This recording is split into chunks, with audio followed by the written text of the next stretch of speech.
Carbon is everywhere. It is in the ground, it is in the atmosphere, it is in you. For those who have seen the water cycle video, here we go again. Let's pretend I'm carbon. Carbon is more commonly thought of as carbon emissions in the atmosphere.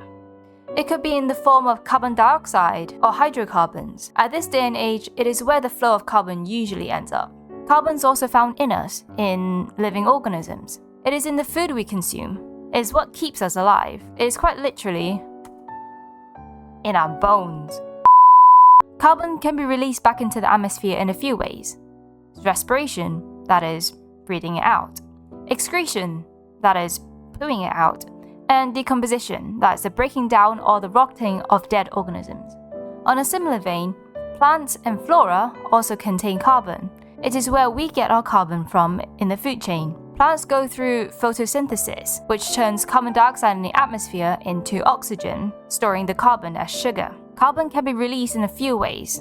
Plant respiration, that is, breathing out water and carbon dioxide, any form of burning such as forest fires, or when they die they do also release a bunch of carbon.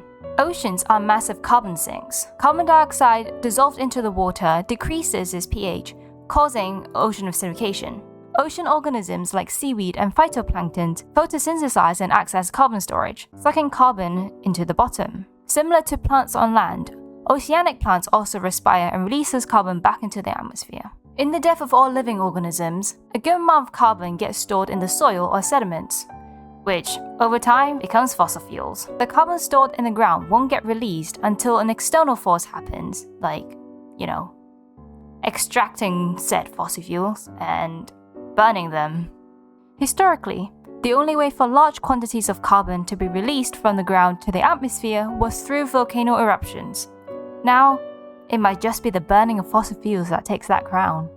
The carbon cycle is shifting, not in a way that benefits us nor the environment. The natural carbon cycle has a certain capacity of carbon it can regulate in and out of the atmosphere, but with us constantly pumping carbon dioxide from the ground, there's only so much before the carbon quantity in the atmosphere gets unbearable. The cycle's fine balance has been tipped.